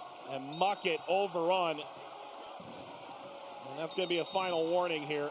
Well, it's the extra ball flip. It's going to put, appears to be Vint in the book. Alan Kelly's seen enough. You can only get away with so much, can't you? Could have told you that, youngin. This is an easy one. This is the challenge to be fair. It's close. Little wobble gets tucked inside that right leg. Wes Sharpie got away with one a bit. At least the referee's letting him play. Nice flow to this game, not stoppage and startage. He's handled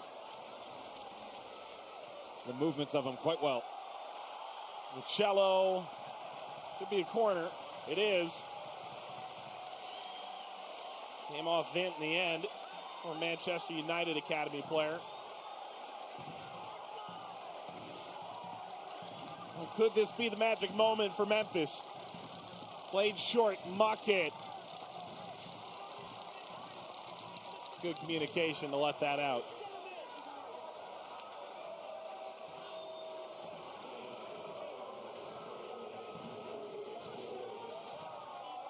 Oliver White's going to be the second change for Memphis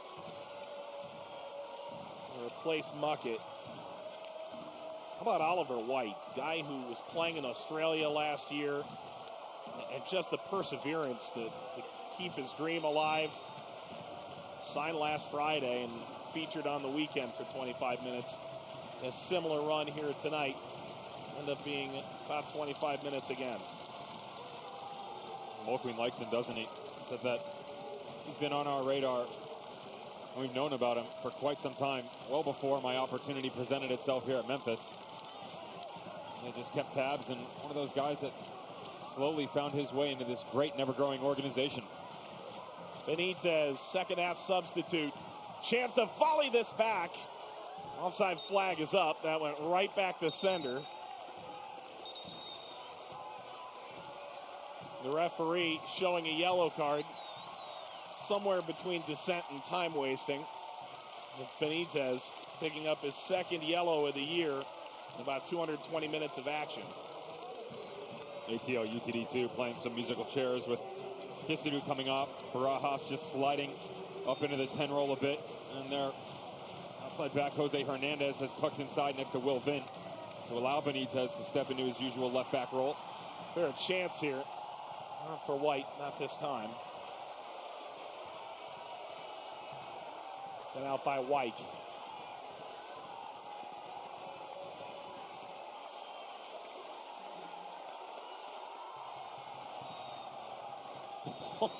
Souvenirs for everyone. Corner Memphis. Header snapped down. What a save, Castanera. Whoa, what a denial. Hauser, Ramsey getting up, and now Memphis, maybe another look. Hodge for Uccello. Caught by Castanera's giant hands. Castanera with the old wink, blink, and nod just there at the end of the progression. Well done for him. All bets are off, boys. That's an easy nominee for Save of the Week. Right on the doorstep. And we said, not the biggest of stature, but his reflexes are second to none. And those big hands backing him up.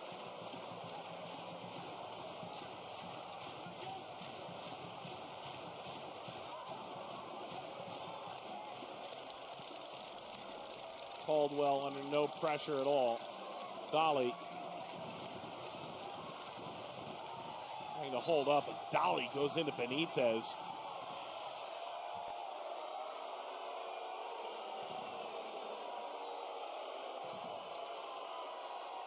Benitez coming in from Plaza Amador, one of the biggest clubs in Panama. Who may be headed to the U20 World Cup in Poland in May. Looking dapper as ever and making his argument to the fourth official.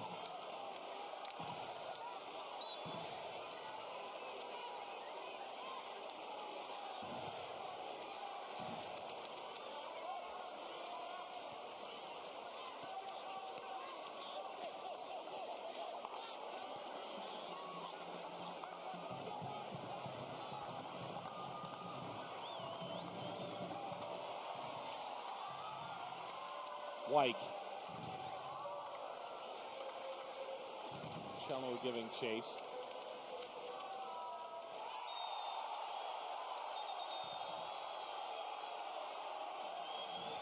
That's Birch. Getting undercut.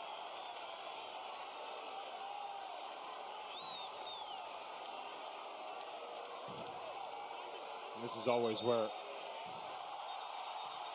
players feel a bit more emotional in times like this as Mark Birch, Jack Conway start to do battle.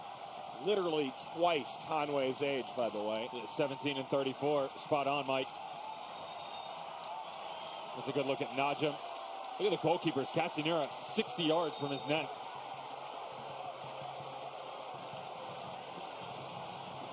Alan Kelly's got to get his AR over here and settle things down immediately.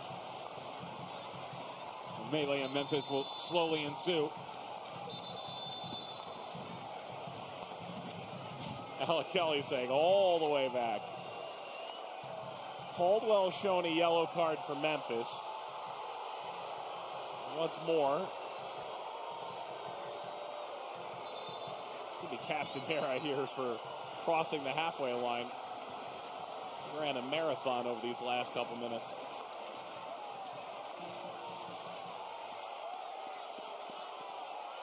Yep.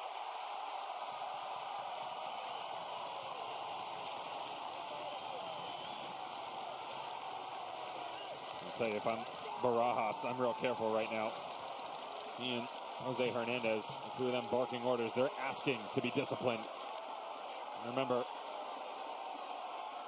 their left back Benitez was the one who picked up a card. Now Castanera, no reason to push the envelope with the referee. Mark Birch has to check on the man bun. I don't think he can say much about that. Kelly, 43 years old. Birthday yesterday. Happy belated. I'm sure this is the present He's wanted. giving out yellow cards tonight. You get a card. You get a card. That's a bad one. Mark Birch, yeah, that's not acceptable by Jackson Conway. Undercuts him to a T. That's dangerous.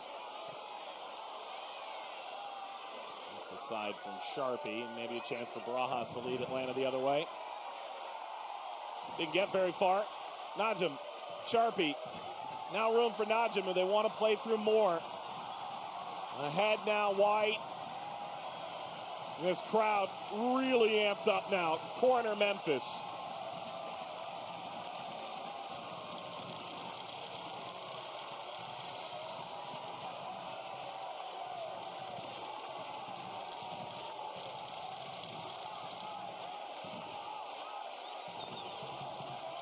What an atmosphere in Memphis. So they have the goal.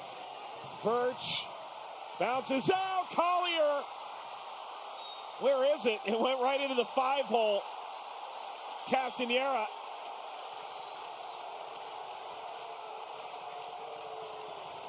And a dangerous slide, it appeared, in the midst of it.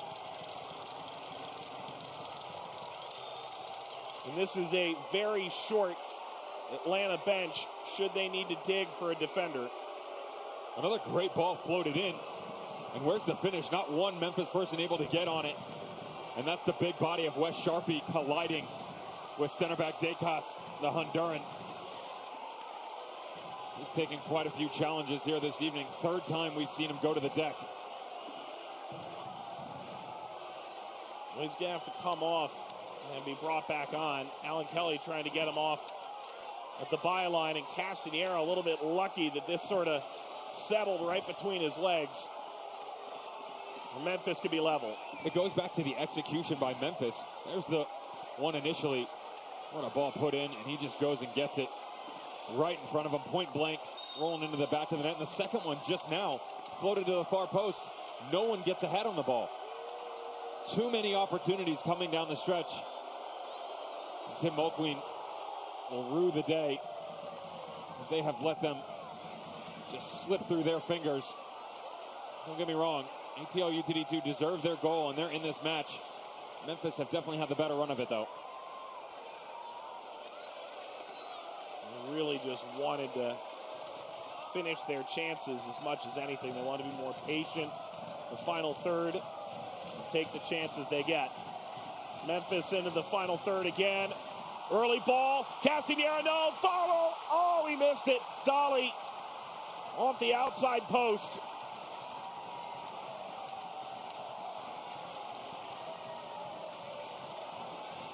Sometimes there's just no magic. This might be one of those nights. You've got the entire 8x8. Stick it to the far post. Put it right down the middle. Anywhere. But just outside, he got too cute.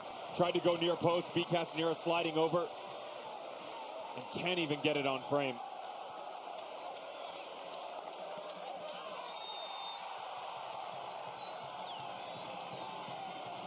White driven into the ground. And Uccello, the restart. Hey fans, who's up, who's down, and where does your club sit? Find out every Monday. The official USL Championship Power Rankings are on USLChampionship.com. Nearing the final quarter of an hour, Najm off the mark. Devin Kerr, Mike Watts on hand. USL Championship Game of the Week featuring an Atlanta side in year number 2, a Memphis side in year number 1. One of 7 expansion clubs. Flicked ahead for Conway. In front of a great crowd tonight in downtown Memphis. City that's very quickly taken a beautiful game. Professional level again. Was waiting for this collision to heat up. Those two colliding just moments ago. Cleared the benches of sorts. But very patient by Mark Birch, their captain, to just stand up. Jackson Conway go the other direction. You take a look at what Mulqueen has left on his bench, Mike. Doesn't really have any options. They're all defenders and a goalkeeper. I mean, you've got Louis Bennett, but hasn't made any appearances this year. So he's most likely, unless he changes something drastically, which I don't see happening, he's done. Metcalf, Castro, now left it away from Castro and recovered by White. Came out of Furman.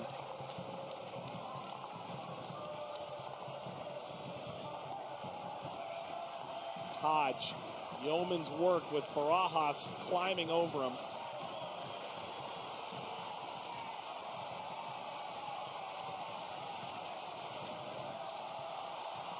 And now Memphis quickly into the attack. That's a good defensive stand. I'll give you one guess. Again, He's told you, he is so consistent of a player. And he does the same thing when he's in the middle of the field. Just allows him to be a bit more involved in the offense going forward. But again, everything's on merit for him, according to Stephen Glass, and his ability to fluctuate positions in this starting 11. Could this be the final tally for Atlanta? No, didn't get to Fernando. Well, in a lot of ways, you could say Memphis shown good quality, come close. Home goal remains elusive. Dolly struck that off the bounce. Spinning out, Grandison has the wide play. The cutback from Collier is deflected out.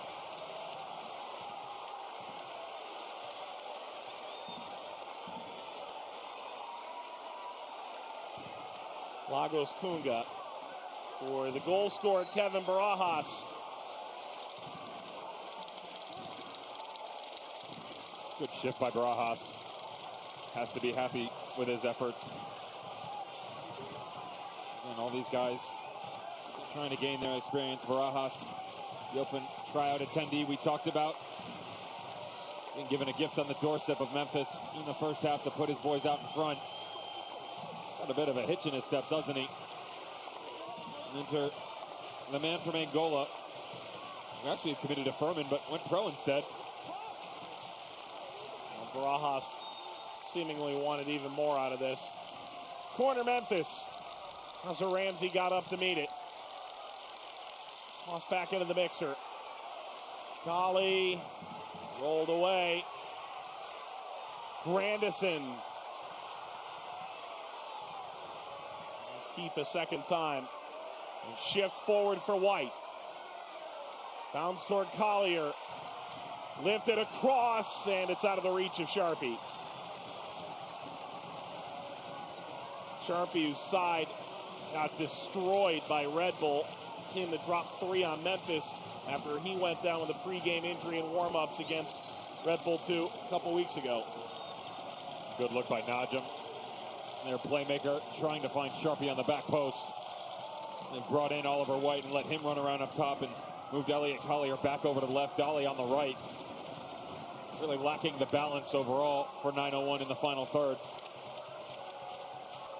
And the youngsters just won't go away, will they? They are not backing down from this challenge. The game has definitely opened up. Feels like there's more goals.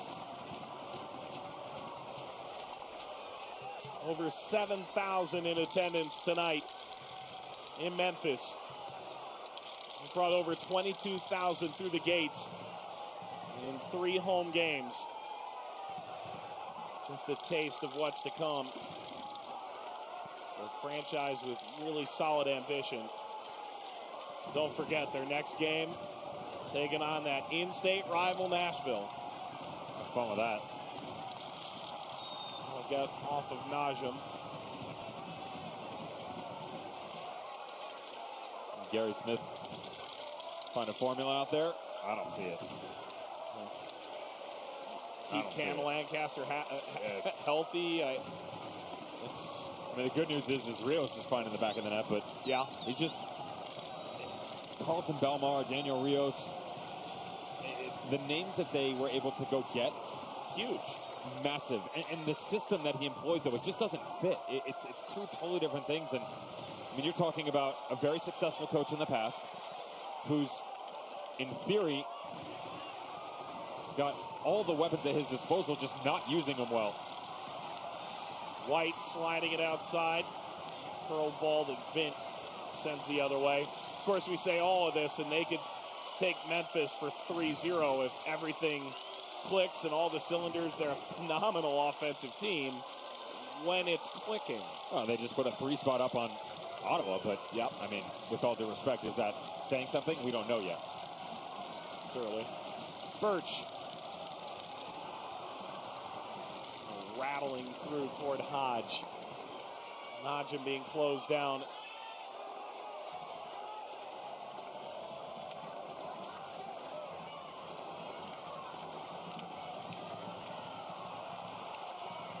That's the thing, whether it be teams with a little more panache to the name.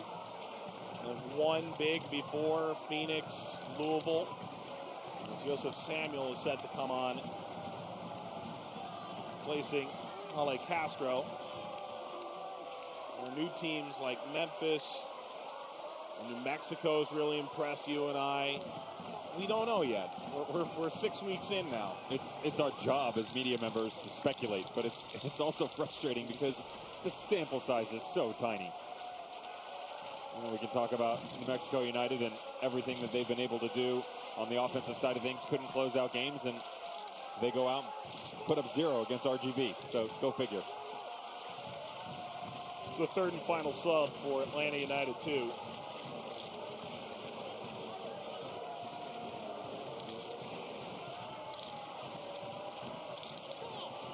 Slid out. Hey, fans, you can follow Atlanta, Memphis, and the rest of the USL Championship all season long on ESPN+.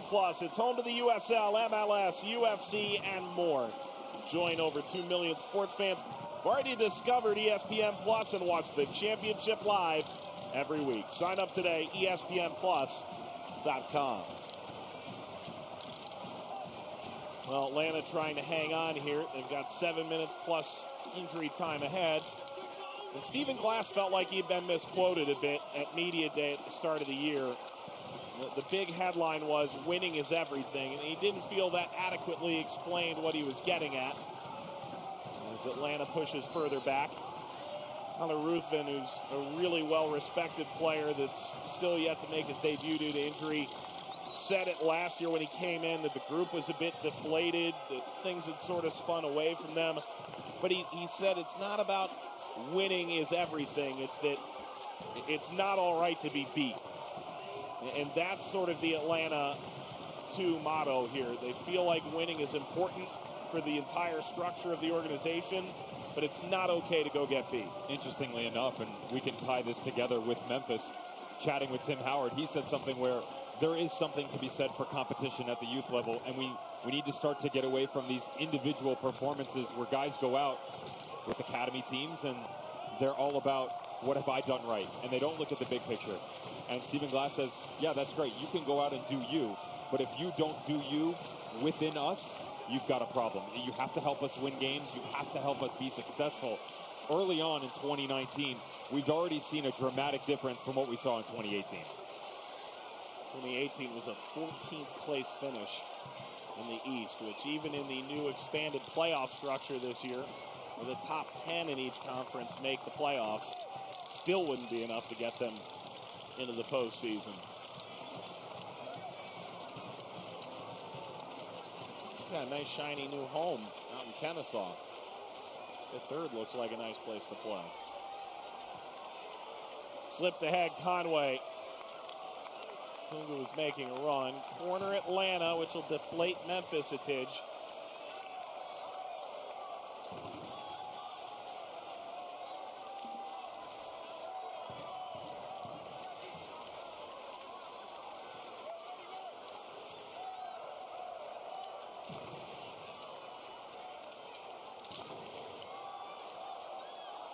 Driving into the penalty area, continuing still.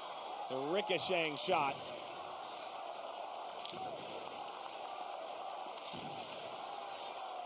As Atlanta wants to do what Memphis felt they failed to do last week and drive that final nail into the coffin. Beautiful movement by Luis Fernando, playing quick on the corner. 1, 2, 3 steps. Trying to hit that back post.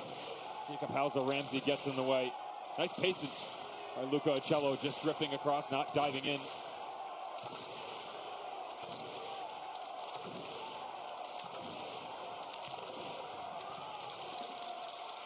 How many more chances do Memphis have tonight?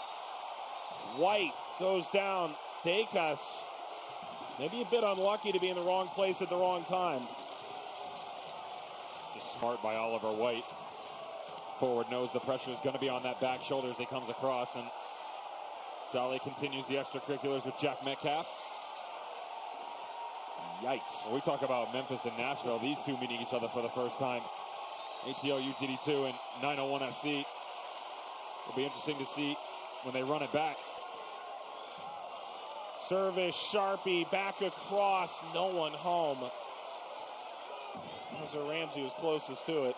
Tim Mulqueen doesn't get out of here with at least a point. He's going to look back and wonder what he did wrong. Let me help point you in the right direction. Number one, start working on set pieces and dead ball situations. They have wasted a massive amount of chances.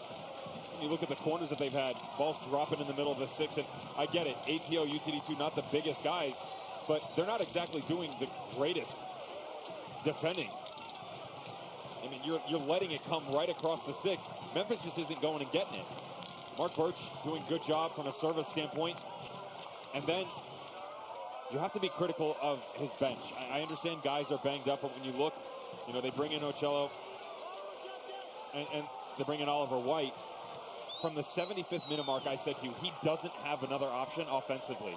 And if you look at who's been on his bench before and who they use, Junior Sandoval could be in there. Leston Paul could be in there. Two guys that could easily have an immediate impact on this match, and he doesn't have that choice.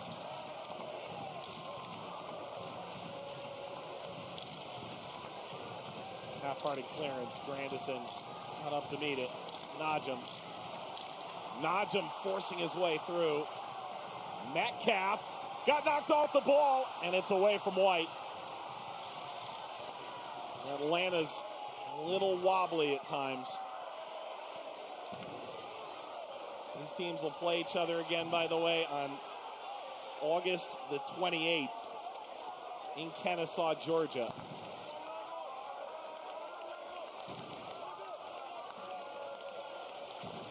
A two-game series this year. This one's featured plenty of physicality. Goal just shy of halftime by Barajas for Atlanta. Is there another one here? Hernandez. Samuel lets it go. Kunga.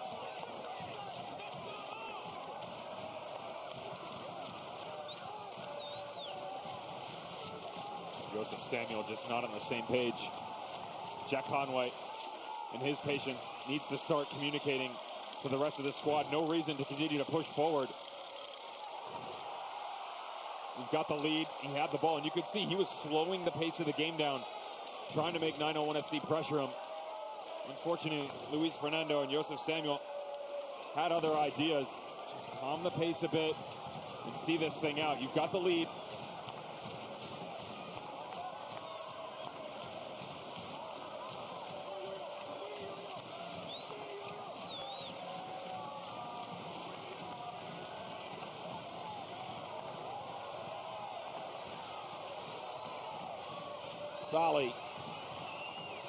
Dolly service. Lines back into the wide area. Metcalf.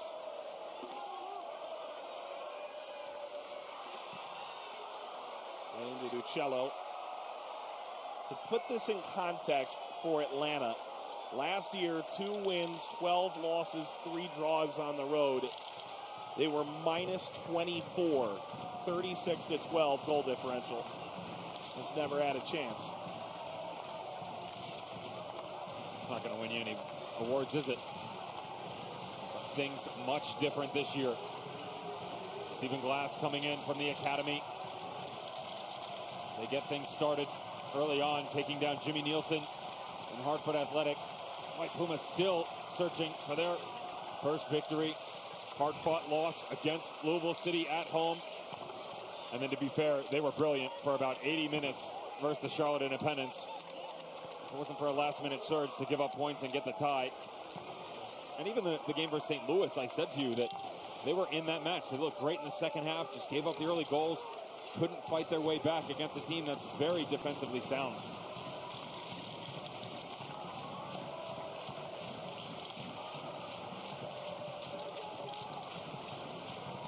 20% of the way through stoppage. Turned over. Samuel saw the pass opening up there. Ball cheekily lobbed, and Fernando couldn't put it home. That's a good clearance by Grandison, who saved Memphis their blushes. If they get a point, it's going to be that play right there that proves the difference. We said the holding midfielder can play quite deep. Watch him see this out. Fernando going tricky right over the head of Jeff Caldwell. Gets caught in that gray area. Well done by the Jamaican to just track the ball all the way back. Could have easily been the second.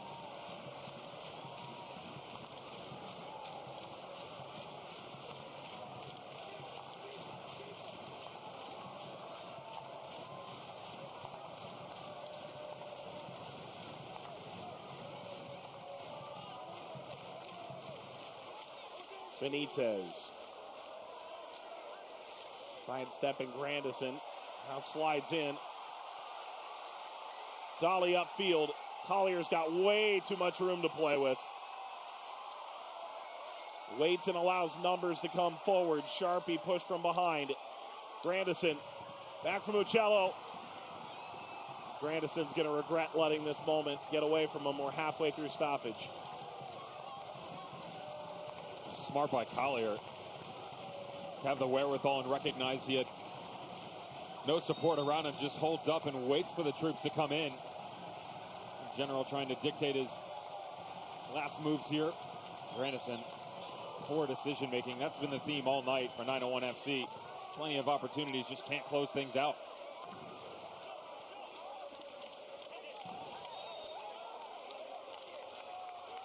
Well, Atlanta's 2 minutes away from using the youngest lineup in their USL Championship history and picking up a win.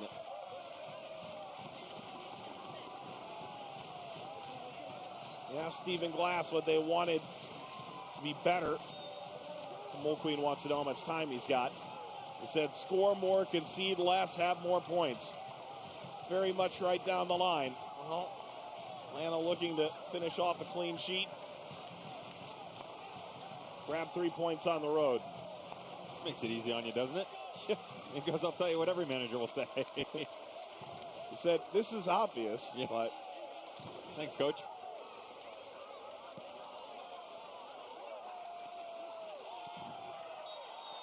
play will come back. White was fouled near midfield. Still more than a minute to play. In the end, Memphis is not going to use their third substitute. Birch. Ball drops in the penalty area. Played across, and Dolly tried to stab that home. Well, maybe one more chance on a set piece where Memphis been a bit dreadful tonight. Castaniere's come up with a couple big stops. 13th Memphis corner.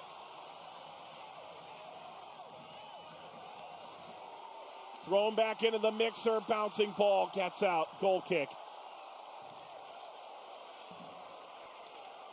Said it before, I'll say it again. Some nights there is just no magic. That seems to be the case for 901 FC. Quality goalkeeping by Casanera. Brilliant play in the final third by ATL UTD2 at times. Memphis 901 FC will look back and just feel this is one that got away from them. Loads of opportunity to make their mark on this match. Statistically, Memphis dominated the night. Kunga, no. Conway, no. Is that it? It is. Atlanta goes on the road to Memphis. Silences 7,000. And Memphis will have to wait another week for a chance for that elusive first home win. How about ATL UTD2?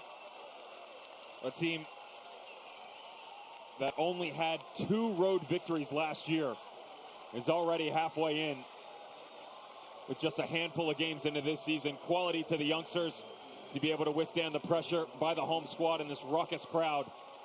And 901 FC, it's back to the drawing board to figure out how they can get the genie out of the bottle. Atlanta's got 2 home games coming up. We'll wrap this one up, get you ready for what's ahead after this.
Memphis, Tennessee, with all kinds of history, and tonight they fall short in the USL Championship Game of the Week on ESPN News. 1-0 to ATL UTD2. Back with Devin Kerr, Mike Watts. Let's take a look at the full-time highlights, and we begin with Memphis getting into the attack in the early stages. Again, this is going to be a game where they take a look at all of the analytics. 12 corners, 18 shots, 9 on goal, and still you never really truly threatened Casanera, did he? I mean, he made some great saves, but to be fair, a lot of them were point blank right at him. He didn't have to move too much, and they just let the youngsters hang around. Too many second chance opportunities. We saw Jeff Caldwell get into action a couple times. This was a great save, sliding to the near post. And it was a lot of one-on-one battles that seemed to be the case of the game. It was all about decision-making, though.